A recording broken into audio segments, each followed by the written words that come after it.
Leis que protegem o trabalhador? As únicas que fazem isso são aquelas do livre mercado. Este é o Visão Libertária, sua fonte de informações descentralizadas e distribuídas. Esse artigo foi escrito por Lucas 2022, revisado e narrado por Coreia com K. É muito comum quando se começa uma discussão sobre como o Estado atrapalha a vida dos trabalhadores que pessoas que defendem o Estado argumentem que sem os agentes estatais, os trabalhadores seriam explorados, que teriam que aceitar qualquer emprego para sobreviver, pois eles não teriam escolha. Essa seria a única opção para evitar a pobreza. Entretanto, um país onde o mercado de trabalho é ruim e os trabalhadores não têm opção de trabalho é sinal de um ambiente econômico extremamente regulado por aqueles que estão no poder. O grande ponto é que, ironicamente, defender o Estado para proteger o trabalhador é, na verdade, a verdadeira causa de um mercado de trabalho ruim, onde acontece justamente aquilo que as pessoas querem evitar. É nesse ambiente, onde há pouca oferta de emprego, que as pessoas têm que aceitar qualquer tipo de trabalho para sobreviver, onde os salários são baixos e, muitas vezes, a própria lei impede que surjam empregos.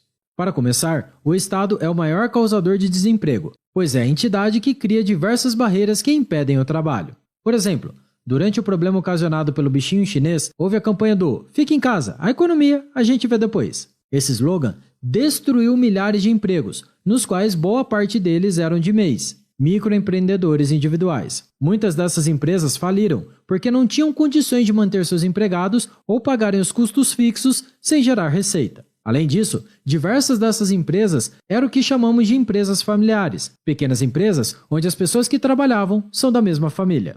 Além dos empresários, vendedores de rua e pequenas lojas também foram proibidos de trabalhar, e com isso muitas pessoas tiveram medo real de passar fome. O que aconteceu durante esse período não foi impedir o trabalho só de alguns indivíduos. Todos sofreram com essa política, do trabalhador mais simples até grandes empresários. Regulamentações e conselhos de trabalhadores também são obstáculos na criação de empregos. Esses conselhos, ao invés de criarem um ambiente favorável aos trabalhadores, na verdade, criam monopólios, onde uma pessoa só consegue trabalhar se pertencer a eles. E isso torna o mercado de trabalho engessado. Por exemplo, caso a área de programação seja regulada, como o 9 Dedos quer fazer, então todo programador deverá ter diploma, o que tornará o mercado menos livre, pois hoje, indivíduos que aprenderam por conta própria, os ditos autodidatas, são excluídos, o que é péssimo para as pessoas, que perdem oportunidades, e também para as empresas, que perdem mão de obra qualificada que não tem um canudo dizendo que compareceu a todas as aulas. No fim, esses conselhos só aumentam os custos para se conseguir entrar no mercado de trabalho. Outra coisa que o Estado faz que prejudica a economia é tributar os ricos. A ideia de tributar as pessoas com poder aquisitivo alto é péssima, pois são eles que têm capacidade de realizar grandes investimentos. É por meio desses investimentos que novos empregos são gerados. Quando se tributa os ricos, o governo está dizendo que aquele território não mais os trata bem, criando um incentivo para buscarem uma legislação mais favorável a eles. Os indivíduos realmente precisam dos investimentos dos ricos. Porém, esse dinheiro não deve vir na forma de redistribuição de renda,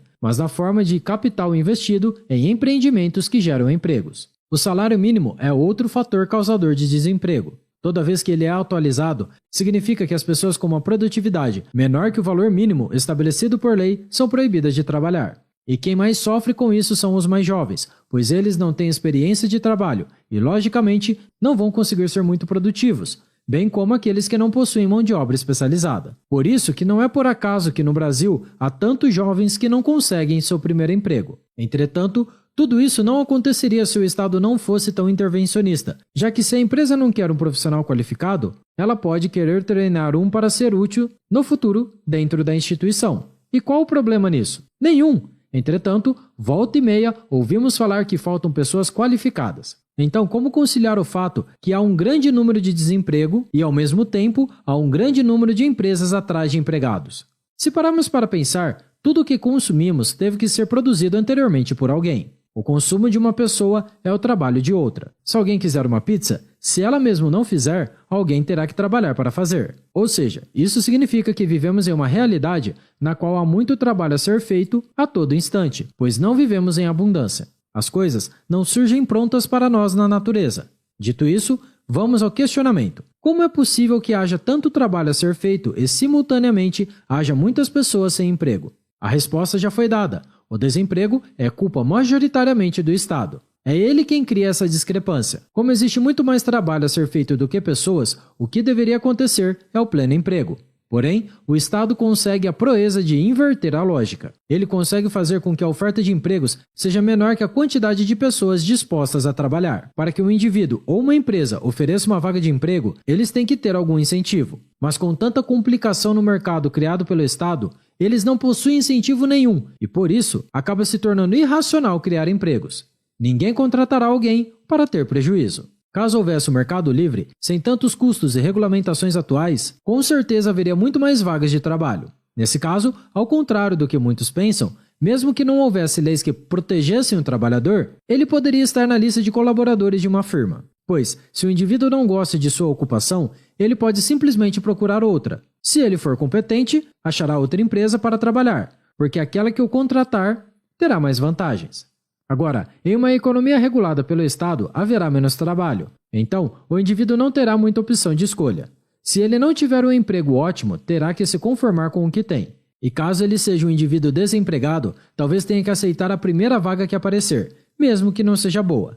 Assim, quanto mais burocratizado é o mercado de trabalho, pior é para o indivíduo. Há menos disponibilidade de emprego, menores salários, maior insatisfação e maiores as chances de abuso. Logo, o Estado não protege o trabalhador da exploração. Acontece, ironicamente, o contrário. As leis que supostamente protegem o trabalhador é que criam um mercado ruim que possibilita abusos e explorações. Por que as pessoas preferem ir trabalhar nos Estados Unidos ao invés de trabalhar no Brasil? Simplesmente porque lá há mais liberdade de contratar, mesmo sem tantos direitos trabalhistas. Isso prova que o que garante direitos a um trabalhador não é a lei escrita no papel, mas a facilidade de fazer negócios, algo que só o livre mercado possui. Obrigado pela sua audiência. Se você gostou e só se você gostou desse vídeo, clique no ícone de curtir abaixo e compartilhe em sua rede social. Agora, se deseja ser notificado de outros vídeos, inscreva-se aqui no canal e não se esqueça de clicar no link da campainha. Escreva artigos você também. Acesse visãolibertaria.com. Até a próxima e tchau, obrigado!